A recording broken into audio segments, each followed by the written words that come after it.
Ne fais pas comme Adam. Ne fais pas comme Ève. C'est quand Adam et Ève se sont retrouvés hors du jardin qu'ils ont compris qu'ils auraient pu sacrifier ce fruit-là pour garder le jardin. Ne prends pas le risque de perdre le jardin à cause d'un fruit qu'on t'a interdit de prendre. Adam et Ève étaient dans le jardin d'Éden, placés par Dieu avec qui ils avaient un code de conduite. Mais ils ont écouté quelqu'un d'autre, venu d'ailleurs, qui est venu leur dire non, vous pouvez manger ce fruit-là. De tous les fruits qui étaient dans le jardin, à laquelle ils avaient accès, il fallait qu'ils aillent manger ce seul fruit-là. Et pour ce seul fruit, ils ont perdu tous les autres fruits.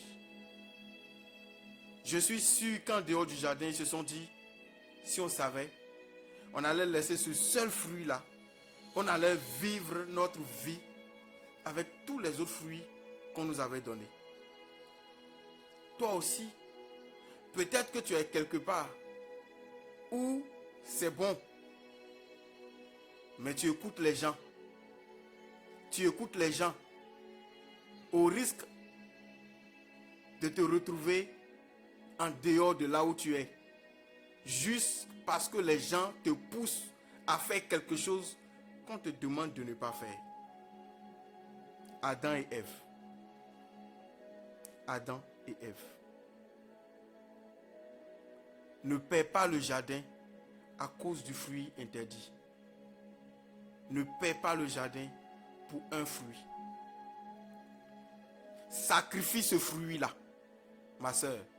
Sacrifie ce fruit-là, mon frère. Et garde ton jardin. Lorsqu'on te parle du fruit, tu vois qu'il est beau. Il est beau. Il doit être succulent. Tu as envie de goûter. Oui. Peut-être même qu'il est succulent. Peut-être même qu'il est plus succulent que tous les autres fruits du jardin. Mais est-ce que tu vas prendre le risque de perdre tout un jardin pour un seul fruit? Pèse le pour et le contre. Et sois responsable. Choisis. Choisis de garder le jardin. Ce que je dis est valable pour les couples. Et c'est valable aussi dans tous les autres domaines. Surtout dans notre relation avec Dieu en vue de notre salut. Que Dieu vous bénisse. Shalom.